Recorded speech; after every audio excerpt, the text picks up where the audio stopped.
ยาให้แล้วว่าตัวกูมือนี่ยังไม่รู้ยังขึ้นฮอดอยู่หันแล้วผัวเนาะทำบ่ได้ให้บ่ เห็นคนได้ไหม เห็นผัวเห็นอยู่ใช่น่ะ อยู่ในเฮ็ด ก็ไปยังแฮดพร้อมตอนแรกนี่แล้วเพิ่นว่านั่นได้เพิ่นโดดกอดเลยบ่ บ่ไปเลยฝันอ่ะ อ้าวเห็นก็ต้องโดดกอดตัว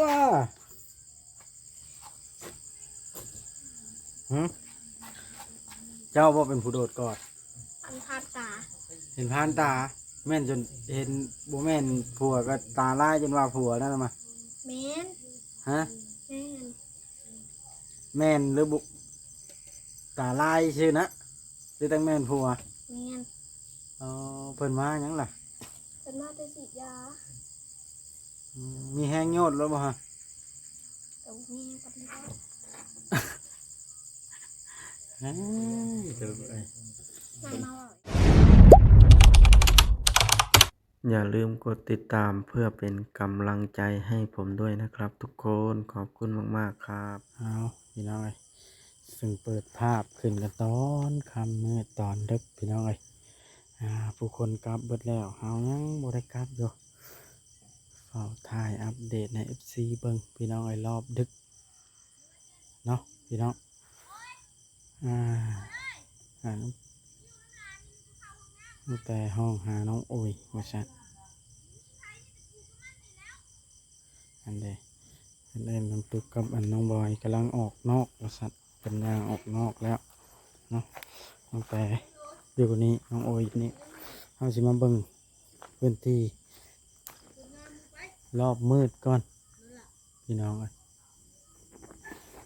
เบิ่งรอบค่ำมืดก่อนพี่น้องเอ้ย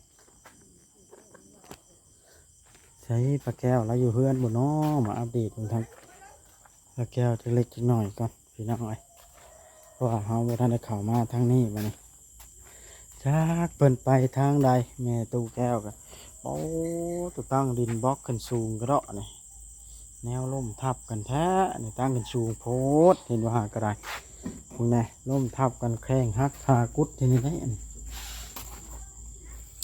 อ้าวเห็นตายไฟไว้ตัวที่เป็นแม่ตัวแก้วเป็นล็อกเคลื่อนบ้านแม่ตัวแก้วไปใช้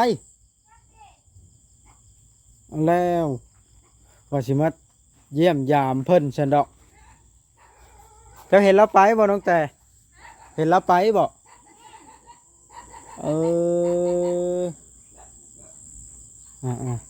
มันไผ่สารย่างงามๆอยู่ทั้งหน้านะอ๋อ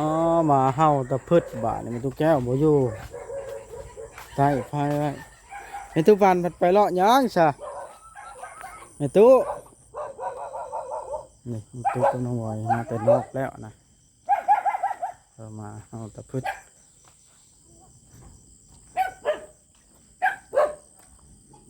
โอ้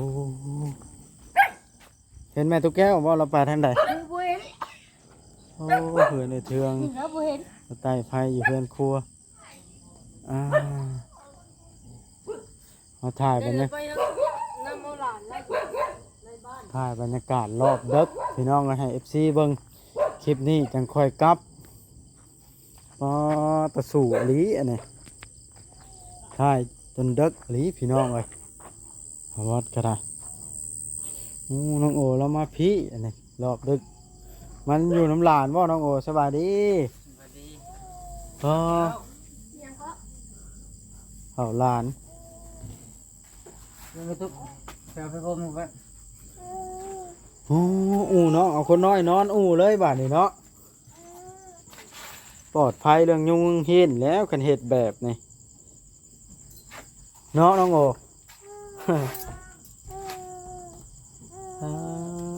ต่อเป็นได้คนน้อยคือไห่แห้งได้กี่ได้ ความมั่นใจรู้เดียวจบ ฮะพอน้องตุ๊กคนน้อยคือไห่แห้งได้กี่ได้เป็นไทย มันชื่อไล่ตู้ได้เงินยิบมันยังนี่อยู่ในหัว เอาแล้ว เต็มเบิดเด้อมึงเด็กยัง เลขยังเต็ม ม้าจะเต็มเด็กเยอะยังอีกชื่อได้บ่เกินหูหาพัด เออ โอ้คนชื่อเลขลายลีมัน เลขยังดังนะ ม้านี่ดังเต็มเลย หมอมาดัง ม้าก็ม้าม้าก็ม้านี่แหละ มานี่ดังเนาะ ไก่น้ำไก่นี่ก็จะหน่อยชื่อบ่ได้เล่น โอ้ไก่นี่ก็ดัง ก็ว่าสิชื่ออยู่ เออ เก็บก็ไก่เนาะ อันเนี้ย บันหาบ่ แม่ เจ๊งเลย แล้ววันนี้แล้ เบิ่ ว งเบิ่งฟันไก่ บ่ว่ามาถึงว่าเก็บก็ไก่ก็กบ อ่า บ่ นี่ ได้ เด้อ ถามบอกยังคลิปดอกบอกเราหลุดแต่พูดคลิปนะ อืมเพิ่นว่าสิมาก่อเฮือนทางนี้ออกนี่บ่ บ่มีเลยบ่มีเลย พี่น้องเอ้ยก็ตัวรอบเด็กมันกะน้องโอน้องตุ๊กเอาน้องแต่ก็ออกใหม่อีกบ่เกิบเดี๋ยวนี้เกิบตุ๊ก แปดห้าคนนะ อืม คิดว่านะลุกมากระสีเลย รถไผน่ะ มึง พากันเฮ็ดหยังอยากกินข้าวแรงมานี่ จะขับไปหนึ่ง ยังบ่นึ่งข้าวซ้ำสร้างเป็นแท้นี่บัดยากเฮ็ดอันใดซะฮะพาให้หยังอยู่ตุ๊กยังบ่นึ่งข้าว คนที่ให้ ฮะ คนที่ให้ พาลูกให้ เนาะ อ๋อตกพาลูกให้แล้วก็บ่ได้มาข้าวน้องกระตุกก็ได้กินน้ำก่อนค่อยก็ได้อยากขึ้นอยากน้ำน้องตุ๊กกินได้บ่น้ำในตุ๊กนี่ กินได้ อ๋อเพิ่นบ่สำบายบ่ทิแต่บางทีน้องเพิ่นลูกเพิ่นก็ปกติอยู่บ่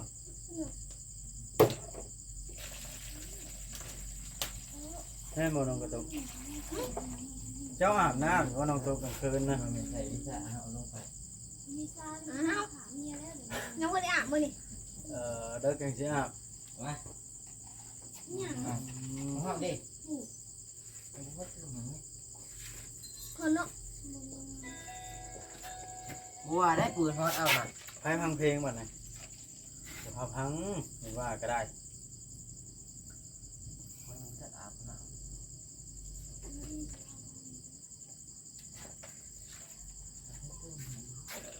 เตือน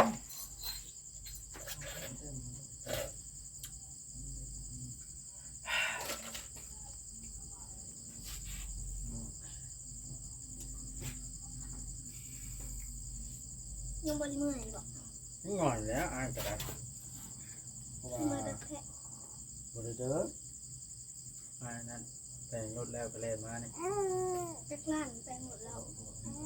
เบิดรวมทั้งตีนมันทั้งหยังก็5,000 เอาทั้งบะ อืม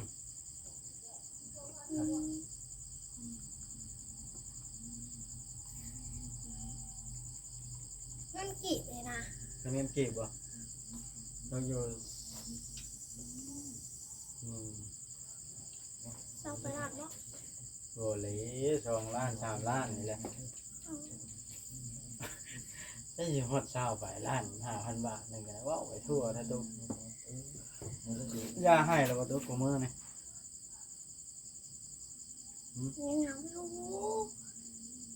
ยังขึ้นฮอดอยู่หั่นแล้วผัวเนาะทำบ่ได้ให้บ่ เห็นคนเล่นไหม เห็นผัวเห็นอยู่ใช้น่ะ อยู่ในแห่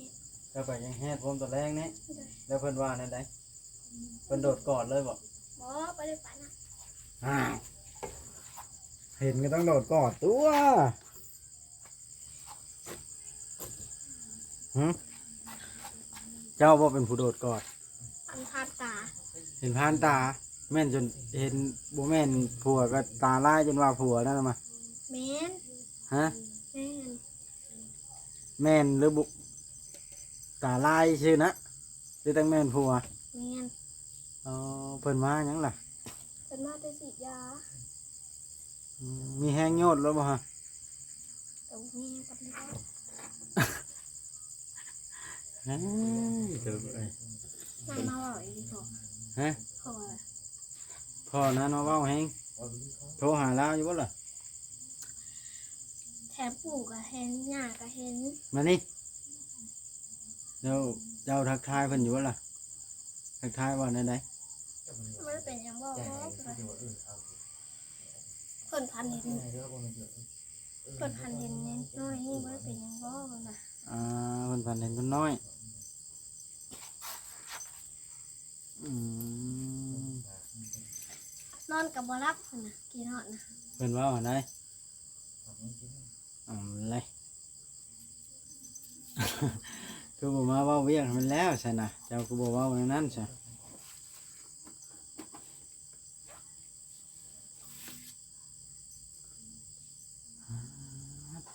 ยังไงอันนี้กันเนี่ยจะดอกไฟดอกนี้ฮูดอกหนึงวันเอาเขาดีไว้อยู่ห้องน้ำ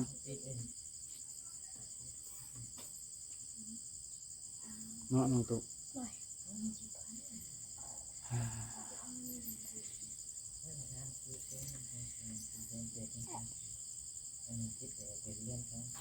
เขาจะโทรหาพ่อเพิ่นว่ามื้อใดเพิ่นสิมาเว้าบ้านน้องตุ๊ก 30 มื้อ อีก3-4 มื้อต่อ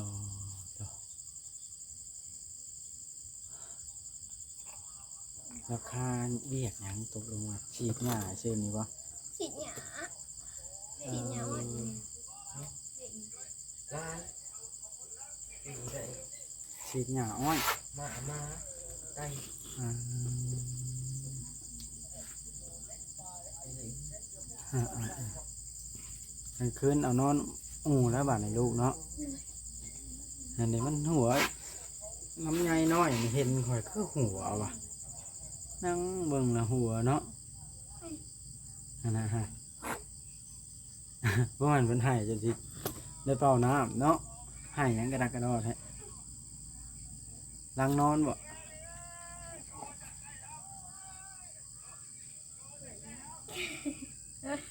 มันหัวหยังตุหัวค่อยนี้โอ้ยมันน้อยตาตีกระดอเลยฮะแต่ข่อยบ่ได้ย้อนทางหัวเนาะ เนี่ย มันหัวน้ำลมแรงมันก็ได้ ไปบ่ ไปเมื่อบ่อืมนี่ดี เสือกมือเลยบ่นี่ ฮะ เสือกมือเลยบ่ เอาเมื่อแล้วมันเด็กแล้วบ่ได้อยู่เด็กคือมื้อนั้นได้ ทั้งง่วงอ่ะ ฮะ ทั้งง่วงเลยก่อน 2 ทุ่ม 8 โมง อืมน้อยเป็นคนละ ดีเมื่อปะแล้วชิเมื่อปะแล้วบ่ พอลุงเมื่อป้าก่อนเด้อ ทำยัง เจ้าต้องเงินคอยพอลุงสิดอกเด้อเพราะว่าคอยหลายปีแล้ว เป็นพอบอสนั่นเลย ฮะ เป็นพอบอสนั่น พ่อบุญธรรมบ่แม่นบ่อีหล่ะ ผูกแขนเลยดิ พื้นแห้งในอีกน้อยนี่เนาะ มันเห็นแล้วมันพื้น มันพื้นนี่นะฮะหัวซะอีกซะอ้อยบ่ได้หยอกค่ะเอ๊ะหมู่สิเมื่อป้าแล้วมันให้ ชิเมื่อปะแล้วได้ คือแม่ย่าขนาดพี่น้อยฮะงงเลย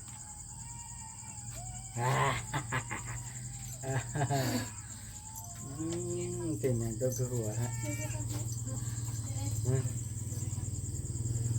เอาขี่คอตู้ไป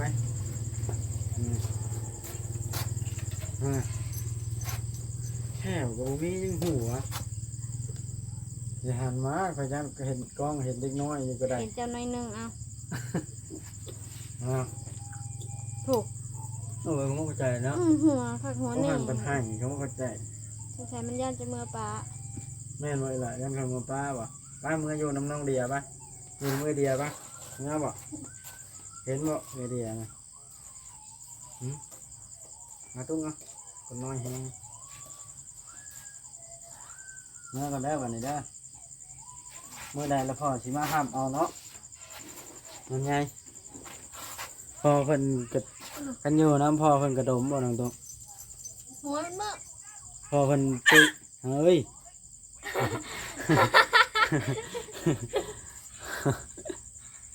เขาพูดเถอะ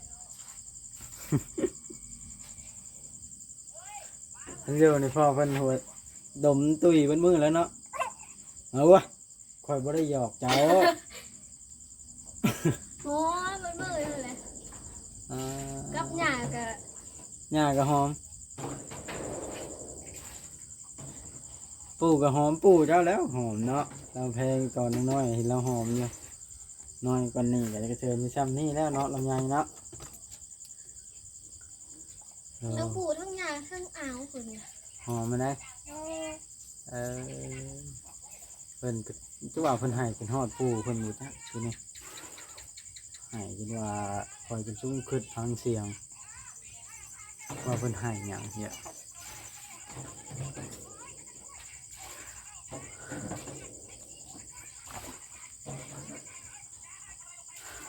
ดี แล้วก็แต่น้องเพิ่นบ่ให้ว่านอนกลางคืนแต่ โม่ง่ายแบบนี้นะ ฮ้อนแบบนี้ก็บ่ให้เนาะมันฮ้อนแฮงก็บ่ให้เงียดแฮงข่อย เย็นนี่นะ ไง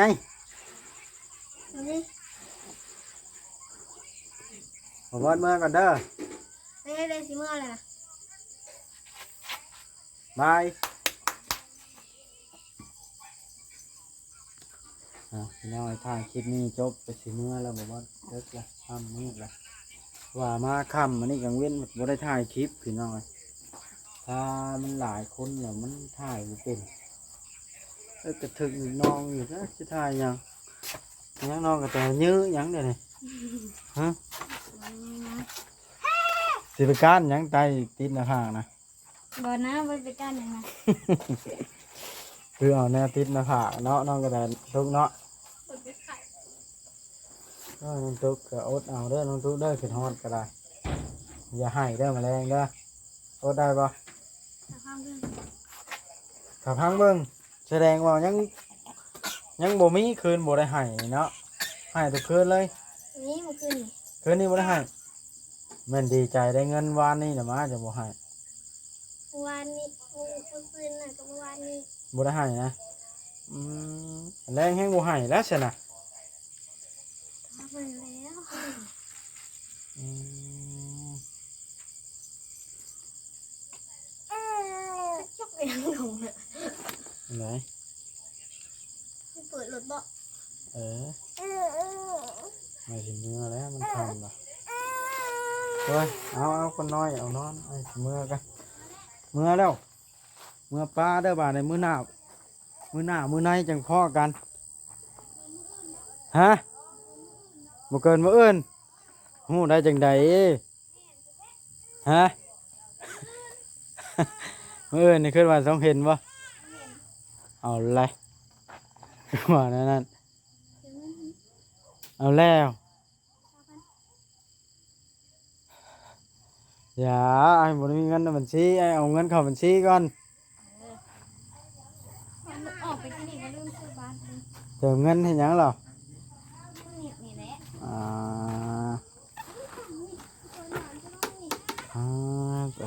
เราจะเติมได้บังกวดเงินในบัญชีก่อนเด้อใช่นะ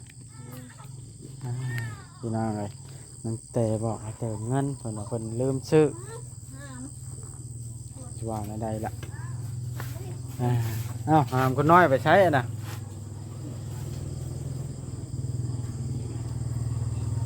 บ่ ฮะ ตีรถเจ้ามันคือเป็นอันนั้น